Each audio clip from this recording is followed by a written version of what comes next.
नमस्कार. आजच्या व्हिडिओमध्ये मी तुम्हाला या गुरुपुष्यामृत योगावरती आपल्या घरात लक्ष्मी कायम टिकून राहण्यासाठी, लक्ष्मी प्राप्तीसाठी कोणत्या वस्तू खरेदी कराव्यात आणि कोणत्या वस्तू खरेदी करणं या दिवशी कटाक्षानं टाळावं याबद्दल माहिती सांगणार आहे.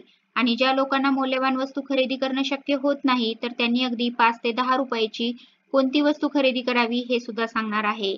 जर या वस्तू तुम्ही अशुभ योगावरती खरेदी केल्या तर त्याचा तुम्हाला नक्कीच फायदा होईल. आणि आपल्या घरामध्ये कायम लक्ष्मीचा वास राहील आणि आपल्या घराची भरभराटही होईल. तर त्यासाठी हा व्हिडिओ शेवटपर्यंत पहा. जेव्हा चंद्र पुष्य नक्षत्रात असतो आणि त्या दिवशी गुरुवार असतो, तेव्हा गुरुपुष्यामृत योग तयार होतो आणि गुरुपुष्यामृत योग हा आपल्या भारतीय संस्कृतीप्रमाणे सर्वात शुभ योग म्हणून ओळखला जातो. हा सर्वात शुभ योग आहे, यामुळे याला अमृत योग असेही नाव आहे. गुरुपुष्य नक्षत्राला सर्व नक्षत्राचा राजा म्हणतात. या दिवशी कोणतेही काम केलं तर त्यामध्ये प्रत्येकाला यश प्राप्त होतं. यंदा नवीन वर्षातील पहिला गुरुपुष्यमृत योग गुरुवार दिनांक 25 जानेवारी 2024 रोजी तयार होत आहे आणि योगायोगाने या दिवशी पौष पौर्णिमा किंवा याला शाकंभरी पौर्णिमाही म्हटलं जातं. तर ही पौर्णिमा आणि गुरुपुष्यमृत योग एकाच दिवशी आलेला आहे. त्यामुळे या दिवसाचं महत्त्व आणखीनच वाढलं आहे. तर गुरुवार दिनांक 25 जानेवारी 2024 हा नवीन वर्षातील पहिला गुरुपुष्यमृत योग असणार आहे. 2024 सालचं पहिलं पुष्य नक्षत्र हे खूप खास आहे, कारण ते गुरुवारी येत आहे आणि त्यामुळे गुरुपुष्य योग जुळून आला आहे. हा योग गुरुवारी सकाळी 8:15 सुरू होईल आणि 26 जानेवारी 2024 रोजी सकाळी 10:28 समाप्त होईल. म्हणजे तुम्हाला खरेदीसाठी आणि चांगल्या कामासाठी 24 तासांपेक्षा जास्त वेळ मिळेल. या गुरुपुष्यमृत योगाचं महत्त्व सांगायचं झालं तर पुष्य नक्षत्रात सुरू झालेली सर्व कामं पूर्ण, सर्वांगीण आणि निश्चितच फलदायी असतात. त्यामुळे या दिवशी तुम्हाला कोणत्याही चांगल्या कामाची सुरुवात करायची असेल, कोणताही व्यवसाय सुरू करायचा असेल, तर तुम्ही या दिवशी नक्कीच करू शकता. पुष्य नक्षत्रावर गुरु आणि शनी यांचे अधिपत्य असते. त्यामुळे हे नक्षत्र अतिशय शुभ मानले जातात. या नक्षत्रात जमीन, जागा, इमारती, रत्ने, सोने, चांदी खरेदी करणे फायदेशीर आहे. अशी मोठी खरेदी, गुंतवणूक, सोने चांदी अशा मौल्यवान गोष्टी तुम्ही इतर दिवशी न खरेदी करता अशा शुभ योगावरती खरेदी केल्या तर तुमच्या घराची नक्कीच भरभराट होईल. कारण या योगावर केलेली सर्व कामं यशस्वी होतात. ते अक्षय टिकून राहतात आणि आपल्या हिंदू धर्मात असे अनेक सणवार आहेत की त्या मुहूर्तावर आपण जर चांगल्या गोष्टींची खरेदी केली तर ते आपल्याकडे अक्षय टिकून राहतात. त्यात कायम वाढ होत जाते आणि आपल्या हिंदू धर्मशास्त्रात असं सांगितलं जातं की अशा शुभ दिवशी आपण आपला धनसंचय वाढवला पाहिजे.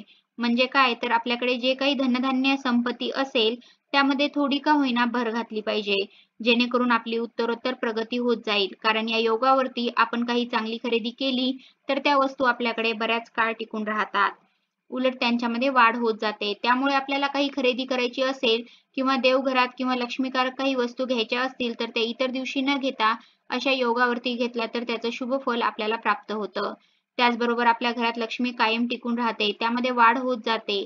तर आपल्या हिंदू धर्मशास्त्रात गुरुपुष्य योगावर सोने, चांदी यासारख्या धातूंची खरेदी, त्याबरोबरच मालमत्ता आणि इतर गुंतवणूक खरेदी, नवीन व्यवसाय सुरू करणे, तसेच नवीन वाहन, घर, फ्लॅट, दुकान, कपडे, भांडी, वही खातं अशा गोष्टी खरेदी करणं खूप शुभ मानलं गेलं आहे.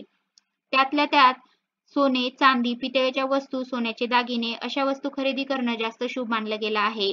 सोन्याला लक्ष्मीचे प्रतीक मानले जाते. या दिवशी सुवर्ण खरेदी केल्यामुळे तुमचे भाग्यही वाढेल. कारण सोने भगवान बृहस्पतीलाही प्रिय आहे आणि या पुष्य नक्षत्राची देवता बृहस्पती आहे. त्यामुळे ज्यांची ऐपत असेल, ज्यांना घेणं शक्य होत असेल, त्यांनी या दिवशी कमीत कमी 1 ग्राम का होईना सोन्याची खरेदी नक्कीच करावी. या दिवशी खरेदी केलेलं सोनं कधीही चोरीला जात नाही, वायाला जात नाही. उलट त्याचा आपल्याला फायदाच होत जातो.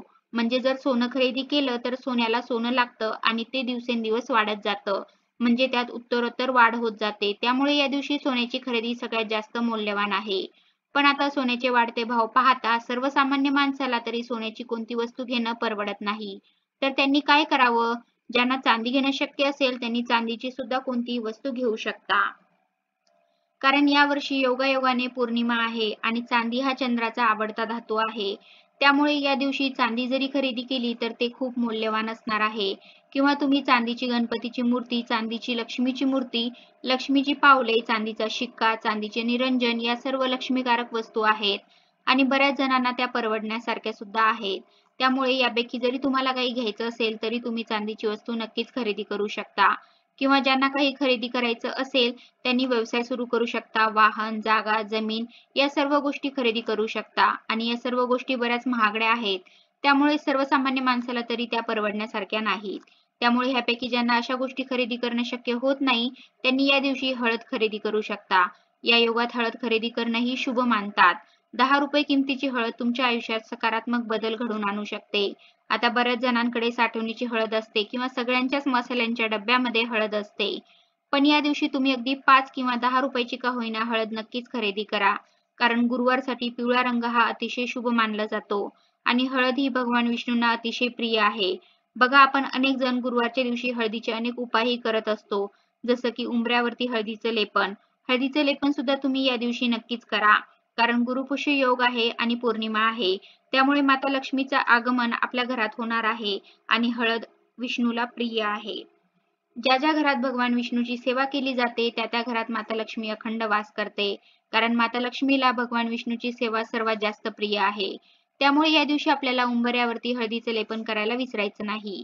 या दिवशी हळदीचे लेपन केले तर लक्ष्मी तुमच्यावरती प्रसन्न होईल आणि तुमच्या घरामध्ये लक्ष्मीचा वास कायम राहील, लक्ष्मी टिकून राहील आणि गुरुवारसाठी पिवळा रंग शुभ आहे.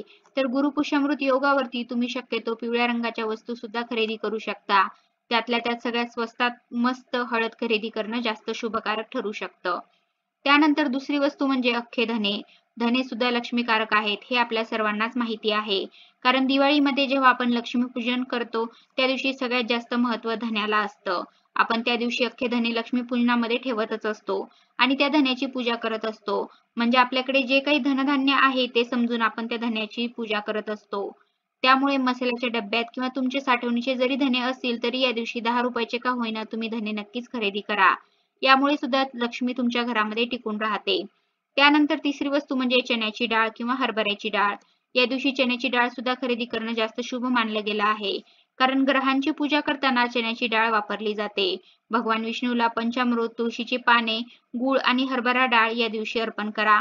त्यामुळे देवी लक्ष्मी आणि भगवान विष्णू यांच्या कृपेने आपले जीवन, धन, संपत्ती, सुख आणि समृद्धीने भरून जाईल. त्यानंतर पुढची वस्तू म्हणजे धार्मिक पुस्तके. म्हणजे या दिवशी तुम्हाला कोणतंही देवाधर्माचं पुस्तक, नित्यसेवेचं, स्वामी सेवेचं, दुर्गा सप्तशती पाठ असं कोणतंही पुस्तक घ्यायचं असेल तर या शुभ योगावरती ते नक्कीच खरेदी करा. याचा आपल्याला लाभच होऊ शकतो. कारण गुरुपुष्य योगामध्ये गुरुग्रहाचा प्रभाव अधिक असतो. त्यामुळे पौष पौर्णिमेला तुम्ही गीता, रामचरितमानस किंवा धार्मिक ग्रंथ खरेदी करू शकता. त्याचबरोबर काही खरेदी करायचं नसेल तर या दिवशी योगायोगानं पौर्णिमा आहे तर पौष पौर्णिमेच्या रात्री तुम्ही चंद्रदेवाची पूजा करा. रात्री पाण्यात दूध, पांढरी फुले आणि अक्षता टाकून त्यानं चंद्राला अर्घ्य अर्पण करा. त्यानंतर ओम सोम सोमाय नमः या चंद्रबीज मंत्राचा जप करा. यामुळे चंद्रदेवाची कृपा आपल्याला प्राप्त होईल आणि आपल्या कुंडलीतील चंद्रदोष सुद्धा दूर होतो. आणि ज्यांना या दिवशी काहीच खरेदी करणं शक्य होत नसेल त्यांनी जास्तीत जास्त देवीची सेवा करावी, मंत्राचा जप करावा. कारण गुरुपुष्य योगावर मंत्र साधना केली तर ती फलदायी होते, सिद्ध होते. त्याचबरोबर या योगावर केलेली गुरुची सेवा, गुरुभक्तीचे फळ अमाप आहे. म्हणून या दिवशी गुरुमंत्र, गुरुचे नामस्मरण व पारायण केल्यास ते भक्तांना अत्यंत फलदायी ठरते. जर तुम्ही तुमच्या गुरुकडून गुरुमंत्र घेतला असेल तर गुरुमंत्राचं नामस्मरण करा किंवा लक्ष्मीला प्रसन्न करण्यासाठी तुम्ही या दिवशी श्री सुक्तम पठण करू शकता. या दिवशी गुरुपुष्य योग आणि पौर्णिमा असल्यामुळे महालक्ष्मी उपासनेसाठी अत्यंत दुर्मिळ योग आहे. त्यामुळे तुम्ही लक्ष्मीला प्रसन्न करण्यासाठी एखादा लक्ष्मीचा मंत्र, दुर्गा सप्तशती पाठ, श्री सुक्तम पठण, कनकधारा स्तोत्र अशा गोष्टींचं पठण किंवा श्रवण केलं तरी लक्ष्मी तुमच्यावरती नक्कीच प्रसन्न होईल आणि आपल्याला पैशाची कधीही कमतरता भासत नाही. आणि या दिवशी लक्ष्मीची सर्वात जास्त आवडती सेवा म्हणजे कुंकुमार्चन. हे तुम्ही केलं तर आपल्याला आयुष्यात काहीच कमी पडणार नाही. पण या दिवशी आपल्याला देवी लक्ष्मीसह भगवान विष्णूची सुद्धा विधिवत पूजा करायची आहे. किंवा तुम्हाला अजून लक्ष्मी प्राप्तीसाठी काही उपाय करायचे असतील तर या दिवशी तुम्ही नक्कीच करू शकता. आणि जर तेही जमणार नसेल तर या दिवसांपासून चांगली नीतिमत्ता ठेवून चांगलं राहण्याचा, चांगलं वागण्याचा, निर्व्यसनी राहण्याचा निश्चय करून आपलं जीवन आनंदी जगण्याचा निश्चय करून आपणच आपल्या जीवनाचे सोने बनवू शकतो. आणि खरं तर यासारखी दुसरी मौल्यवान गोष्ट नाही. पण अशा काही गोष्टी आहेत की या दिवशी आपण कळत नकळत खरेदी करत असतो. पण याचे आपल्याला अशुभ परिणाम मिळू शकतात. या दिवशी सुई, धारदार वस्तू खरेदी करणं टाळावं.